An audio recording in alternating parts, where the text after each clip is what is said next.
What can the Bengals offense do better against the Jacksonville Jaguars? Well, a lot. Bengals Sands is here to tell you exactly how they can make Jake Browning's life easier. Plus, Chase Brown. Will he be able to save the Bengals rushing attack? Issues on defense, are those fixable as well? That and so much more coming up on Locked On Bengals. You are Locked On Bengals, your daily Cincinnati Bengals podcast. Part of the Locked On Podcast Network, your team every day.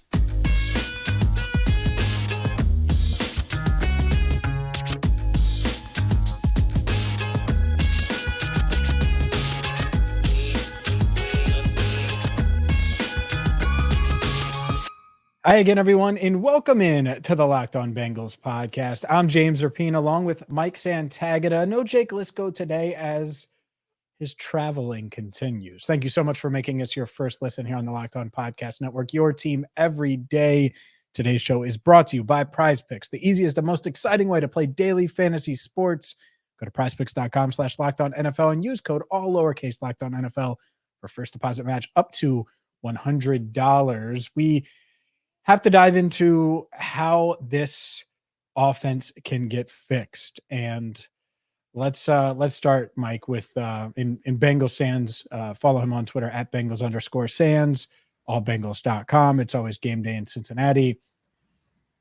Mike, let's start here. This offense, it didn't look bad final numbers wise for Jake Browning. Obviously it was bad. We've spent a couple of days talking about that. I don't want to ask you about that. Everybody watched it. You went back and had to watch the all 22 plenty after watching the game live. So let's not go in the rear view mirror. Let's look forward. What would you say are one or two things this Bengals coaching staff can do? Because I think that's where everyone's focused. The coaching staff, how they pivot. What can they do to make life easier on Jake Browning and maybe put this offense in position to be more productive on Monday night? So Browning's going to need an effective run game, and the Bengals run game this week was the opposite. I don't know if I've ever seen a 0% success rate before on run plays. I opened that up. I was like, whoa, okay. So at least tied for the worst performance of all time by success rate. But it was terrible. I mean, how do you not manage the run over what I think 4 yards on first down is a successful run, maybe 5? How do you not get a single run like that? And when I went back and watched, it's like it's never the same issue. It's somebody else messing up every single one of these. But I do think there's common themes with it. But when it comes to the coaching staff helping out, one, yeah, you're going to need a run game. So if they're not going to be able to block it as well, because the Steelers were what? They were bringing in extra safety down in the box. They had no respect for trying to throw deep, even with the weapons that the Bengals have. Find a way to block that up at least a little bit. Because putting Jake Browning behind the chains and asking him to drop back was not ideal. All of his best plays came when they were able to use play action, able to mess with linebackers from misdirection in the passing game, and just easy plays. There weren't easy plays for Jake Browning, especially as the game went on, and it felt like they got less and less invested in trying to run the ball, which also comes from not running the ball well. But I do think they could have made more of an effort to run the ball in this game. He's going to need an effective run game, and they need to give him easy throws off of it, which he had a few. That Drew Sample touchdown, easy throw. You fake it. No doubt. He's wide open in the flat. There's nobody covering him, and he can catch it and run for a touchdown. You need more of those. You need some boots. You need just stuff that Jake Browning isn't going to have to think about, because there were so many plays where it was like a Burrow staple where on one side, if it's, single high, he's going to read that side. If it's too high, he's going to read that. He's going to read the other side. The game moves fast, and Jake Browning is a backup quarterback. So they ran that, and he picked the wrong side. And once you pick the wrong side, you're screwed because it's quick game. So you can't go to the opposite side once you realize you're wrong. So then he tries to throw it, and it ends up getting batted down, almost intercepted. He's going to need stuff that's easy on a quarterback. And that's hard because the offense is built to be hard on the quarterback, because the quarterback is extremely intelligent and very good at his job. I think you mentioned the boots. Am I way off base in thinking, and you can't rip up the offense, to be clear. You can't rip up the offense and install something completely new in a Jake Browning build around him style offense, but you can make tweaks. And you mentioned bootlegs. Run game wise, this offensive line has admitted that it's easier, and every offensive lineman would admit it's easier to run the ball and run block, something that they haven't been good at overall this year. Everyone's worried about their pass blocking. I think their run blocking is the bigger concern in my eyes. And certainly when you talk to guys in the building, that's probably the case. Putting Browning under center, trying to establish the run that way when it's there. And then you can run the play action. You can have the bootlegs. You can have the quick, easy read. If it's here, throw it here. If he's open, if it's not, the ball's going here quick, and make it easier on Jake Browning. Is it that simple? I don't know if that's sustainable. I don't think you could think about that right now. I think it's a very much a week-to-week thing right now with Jake Browning. Are those realistic options that you think they could do on Monday? My biggest issue with them trying to just establish a run game, and why I don't know if it'll work, is they're built to face light boxes. And what I mean by that is they've got one tight end that can run block, and he's the guy that can't really play receiver that well. So you can't really, let's just bring in the heavy bodies. You could see they thought that, and then they brought Cody Ford in, and that didn't go that well. So anytime you're going to bring in extra offensive linemen, teams have an idea of what might be coming. Although they ran play action off of it, it's just nothing was there. And then they ran play action off of the second time, and Browning just didn't pull the trigger. But you could see in their mind, they're like, okay, let's get heavy and try to run the ball. And then they also realize we've got one guy that's not an offensive lineman that can block. So how do you get heavy in that situation?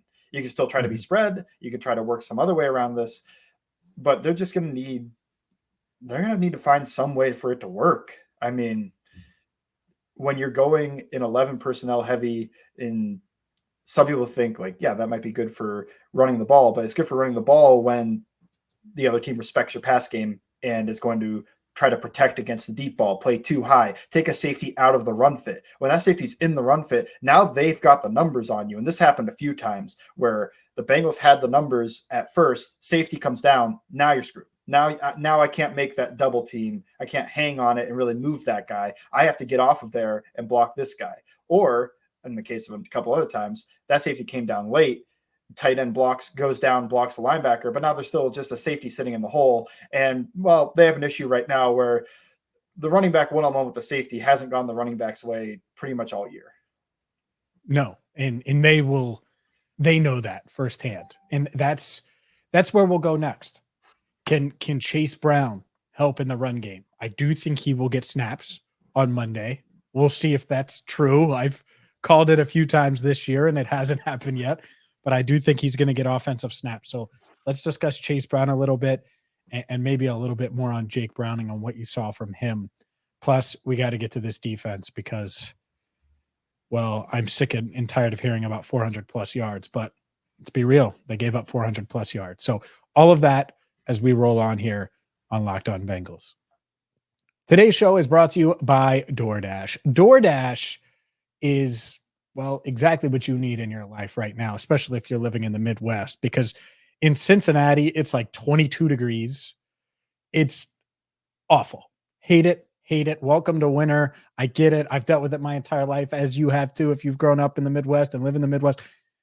But DoorDash is going to make dinner that much easier. You don't have to go out. You don't have to leave the comfort of your own home. You can DoorDash it. So maybe you're craving City Bird like me and you're a City Bird eater where you want that spicy chicken sandwich and some tenders on the side. Yes, I get a side of tenders and a side of fries, but that's neither here nor there from City Bird. Or maybe you just want some Skyline in your life and you don't want to go out to get it. Well, DoorDash is the place for you. And it's not just local restaurants. You can order chips, dips, nachos, anything you need on game day. Maybe it's Thursday night football. Maybe it's a Sunday this weekend with the Bengals on Monday night. You can get that food delivered right to your door and get 50% off up to a $10 value right now when you spend $15 or more on your first order when you download the DoorDash app and enter code LOCK23. It's subject to change. Terms apply. Don't forget to use code LOCK23 for 50% off up to a $10 value on your first order when you download the DoorDash app and spend $15 or more. Subject to change. Terms apply. Today's show is also brought to you by PrizePicks. PrizePicks is daily fantasy the way it should be. All you do with PrizePicks is it's you versus their projections. You don't have to worry about the pros, the sharks, thousands of other players and not playing them. No. You see the projections, and maybe you think that Andre Yosevich is going to have more receptions than his PrizePicks projection, or Jamar Chase is going to have more touchdown catches than his projection. You pick 2 to 5 players, and you'll get up to 25 times your money if you get those projections right. It's you versus PrizePicks. It is the most fun, most entertaining way to play daily fantasy sports. If you're eliminated in some fantasy leagues, heck, if you're not eliminated in any fantasy leagues and you want a little spice this weekend, especially with the Bengals on Monday night, PrizePicks is the way to go. So check them out right now at prizepicks.com/lockedon. That's prizepicks.com/lockedon NFL. Again, prizepicks.com/lockedon NFL, and use code lockedon NFL for a first deposit match up to $100. Go to prizepicks.com/lockedon NFL and use code lockedon NFL for a first deposit match up to $100. All right, Mike, before we dive into Chase Brown, and we'll get to that in just a second, as far as Jake Browning goes, is there anything else that we're missing on maybe not even making his life easier, maybe stuff he did well that he showed you in that game where you're like, okay, they should go back to this, or they should do this, or this should become a staple of their offense? Or is it just, man, there's a lot of stuff there, and we'll see what he does moving forward? No, the answer is no. It's okay if the answer is no. This week, no. But last week, I think there was a little bit there. There was a little bit of when they ran some boots and he made the throw. And, if they're going to give him those opportunities, he can run. He's athletic. He can make guys miss even, which we saw that. I guess that's something good is that, he did make that one guy miss and threw the ball out of structure to Trent Irwin for a big gain. But no, I didn't see something that's like, man, he's really good on these concepts. I feel like if he was, we would have saw the production, and then B, I think the coaching staff may have at least made that move. I don't know. Yeah, but we'll see. I thought he was better against the Ravens. I think that's the one part that a lot of people have missed is that he was okay against the Ravens. Like, he wasn't abysmal. He was bad in this past game, but he wasn't terrible in that Ravens game. I thought he was workable in that Ravens game. It's just they kept giving up touchdown after touchdown after touchdown on the defensive side, and it started getting out of hand. We'll get to the defense for sure, because it's not much better over there. Last thing on him, biggest concern, the clock, the internal clock. Yeah, it's not. It is for me. It is for me. I think it's that, but it's also that combined with he doesn't have an arm, like a real NFL arm. Because if you're behind, he can't. If you're behind, Josh Allen can play behind. Justin Herbert can play behind. Just throw the ball 100 miles an hour. Jake Browning from behind is a pick six waiting to happen. So he needs to speed that up just a tiny bit. But then some of it is he didn't even take hitches. It just felt like he dropped really slow. Like on that one, on the interception, no hitch. And the ball was out a little late, but it's just like, why are you 1 to 2 to 3? It kind of like in his head, he's thinking like, okay, this step 1, 2, 3, now throw. Instead of, I feel like with Burrow is balls out. I just need to speed that up a little bit too, just so that in the rhythm of the offense, you're forcing yourself to speed up a little bit. Let's get to Chase Brown, because a lot of people expected to see him on the field. He tallied a total of 0 snaps on offense. Like I said, I think he's going to play this week. Otherwise, I wouldn't bring him up. You mentioned Joe Mixon. You didn't say him by name, but I will. He gets what's blocked. But if someone's there to tackle him, they tackle him 9.5 times out of 10. And some people might not like that, but that's what he is. He'll still get the yards that are there if they're blocked. And he falls forward. Not like he's, no doubt. And there's value in that, but I think they need another element. Part of that will help the offensive line. Part of that will help the explosive runs potentially.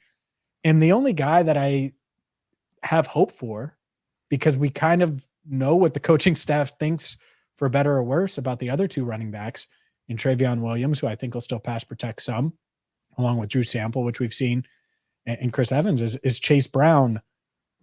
What do you think, given what the Bengals do running wise, we know that they aren't going to be a run first team. They're not going to run it 45 times against Jacksonville. That's not happening. What are you hoping for? The wishful thinking side of Bengals fans. What do you want to see or hope to see from Chase Brown this week, assuming he gets on the field, which, like I said, I'm confident he will? In college, he was really good at tempoing his runs, and he ran in a system that ran a variety of runs. And one of the things that they ran a lot of were some of these gap power counter runs. So get him on some of those, and let's see if he can set up his blocks and hit the open field. I will be honest, when I watched him in college, I didn't think he was a guy that made a ton of people miss. I thought he didn't have the greatest balance. That was my biggest, the contact balance. Somebody gets a hand on it, and we see this with Mixon too. Somebody gets a hand on him, and instead of being able to stay on his feet, he ends up falling forward, falling down. So, but on the other side of that, I think he's very athletic. And if he hits the open field, he's gone. So what I really would like to see is for them to get what they couldn't do last week, and they haven't done a ton of overall this whole year, a perfectly blocked run play for Chase Brown. And let's see him hit the open field at full speed. That might be, he might be gone. And that's what I'm hoping for. What I also be hopeful for is to see him make guys miss. But like I said, when I watched him in college, I didn't see that so much. So I don't think that's his game as much as being that lightning in a bottle of like, okay, if we block this up right, he might be gone. And he's got probably, even if he plays, how many carries are you thinking he could get this game? Here's what I would do. I would have a full on. I know what you would do. I would have a full on rotate. Well, right. I wouldn't be in this position to begin with, to be very honest, but that's fine. They're in this position. I would have a full on rotation where literally outside of the pass blocking snaps where you feel like you need Trevion Williams on the field, it is a 50-50 split with Joe and Chase. You might get the most out of Joe that way.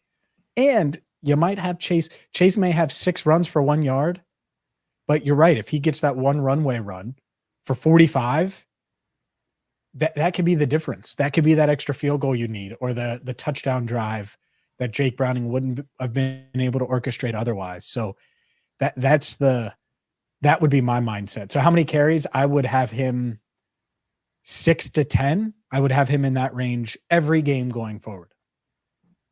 I'm kind of expecting like 4 though. 3 maybe. I know what you would do. He had 0 offensive snaps. So I know that even seems like a stretch to say 3 to 4. But yeah, if I said over under offensive snaps, 12. What do you think? Under, probably. Oh. I don't know. I'm not there, so I don't have a real feel for it. I know coming off 0 snaps, it sure feels like any of the unders would probably hit here. But I'm hoping he does get work though, because his biggest issue so far when he's played in an NFL game, when they've given him carries in the NFL, has been the game speed. It just seems like it's going fast for him. And what's the best way to help that? Reps, experience. Yes. You're not winning the Super Bowl this year, so let's get him some experience. Let's get him the reps. He's an older rookie, so I don't think putting him on the back burner and letting him wait a year and then trying to get those reps in next year is a great idea. So let's see what he's got. And when he fails, it's a learning experience. It's kind of like a lot of these guys so far, where the game may start a little fast for them. Look at some of the other rookies right now. Jordan Battle, Miles Murphy. Yep. Outside of DJ Turner, they all hit that way. People thought Dax Hill couldn't play coming into the year. I think Dax Hill's having a great year for not playing last year. So, because the biggest difference from college to NFL is the speed of the game. And Cam Taylor-Britt, we've seen him too. Cam Taylor-Britt, when he second year and when he got the experience towards the end of last year, looked better. So these guys need experience to be able to play. That's the biggest thing. And when they're not getting that experience, then when Chase Brown gets out there, speed of the game might be fast for him. But it's going to slow down. It slows down for most players that can at least hang in the league. There's not anybody, I don't think, that the game never slowed down, that they're still out there after like year 2, year 3. No doubt. Let's switch gears. Let's talk about the defense, a defense that has been leaky, giving up explosive plays. And I think Pat Freiermuth is still open up the seam. Kenny Pickett shockingly threw some accurate balls on Sunday. So we will get to to the defense coming up next.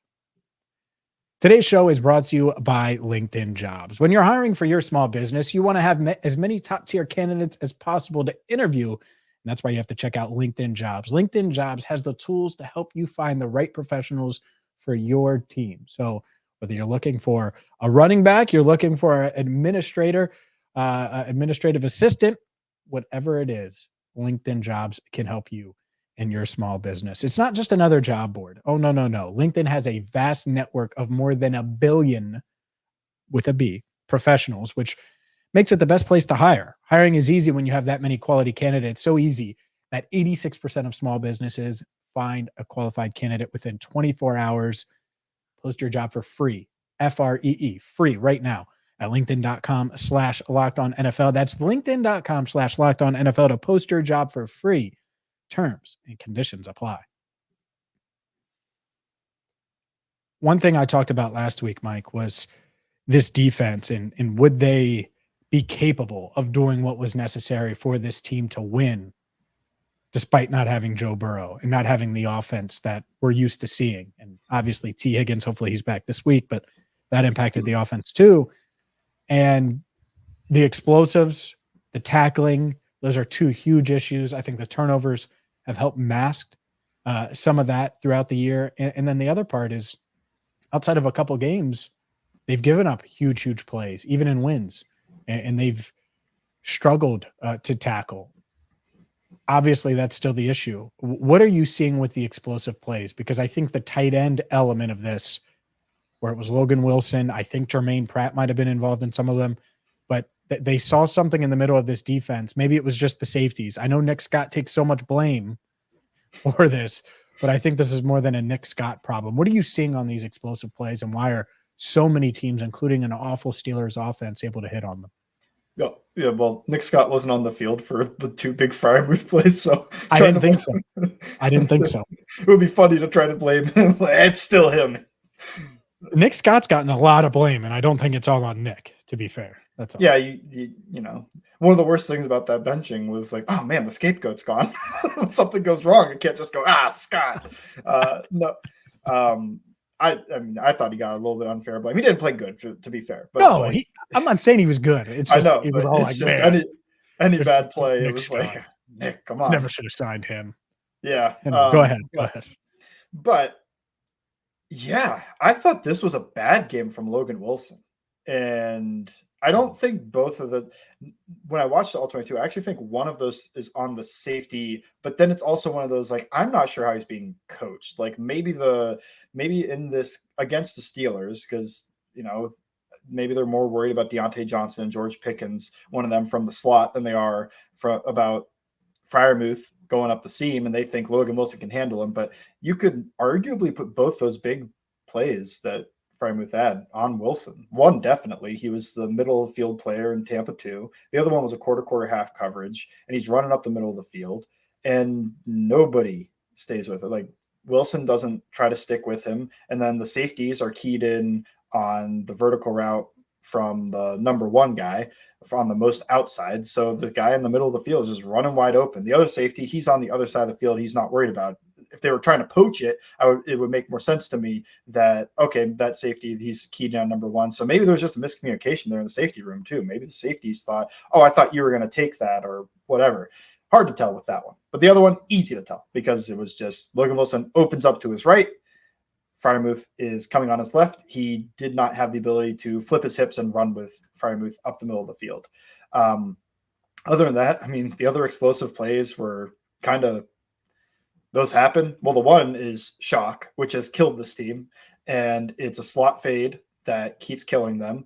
And their biggest issue with it, and it's an issue across the league. I saw Sauce Gardner get beat on it. I saw Trent McDuffie get beat on it. It's like good corners get beat on this too. But it's just they're not keeping outside leverage when they run that slot fade. If you keep outside leverage and you force him to try to run that route up near your safety, he can help. But when that guy is going outside of you and you're playing from behind, trailing him, and he's faster than you and he's bigger than you, that's difficult. So George Pickens makes a catch over Mike Hilton. The other side, DJ Turner misses his jam. Deontay Johnson's a good release player. He's got good route running ability, beats him up the sideline. I was kind of surprised his recovery speed didn't get him back into that play, but another explosive play. So And then, I guess one more explosive play that I can remember was just nobody tackling Najee Harris. Instead, everybody's trying to rip at the ball. And then what is that, by the way? Like that's cost them a couple of times. It cost them in the Houston game with Noah Brown. I think it's part of the reason that they have so many turnovers is that they just really stress trying to turn the ball over. But on the other hand of that, they're giving up a lot of yards after contact. And in the case of that, okay, he's huge. Like, Najee Harris is a giant human. Like you've got to grab the legs. Somebody there were 6 guys there, and none of them are just wrapping up his legs. Then rip at the ball all you want as he's falling down. Yeah, hold him up and try to get it. I get that, but you can't give up 10 yards in hopes of knocking the ball out. Yeah, Pratt did against Kelsey last year, and it was a big play. But other than that, I can't think of it working too often. Sure, it can work, but if it doesn't work, it turns into an explosive, and it doesn't need that to. Play where he ran into his offensive line at about 2 yards. He's met by Bengals defenders at about 2 yards, and it ends up like a 20-yard gain because nobody is trying to wrap up his legs. It was brutal, and that's tough. And that kills the confidence too. That just kills the energy. It kills the vibe. All of it. It's like, and rebounding from that is hard on the fly when you're struggling and you're on the field a ton. Obviously, they lost the time of possession. Okay, so they're playing an offense this week that doesn't have Kenny Pickett.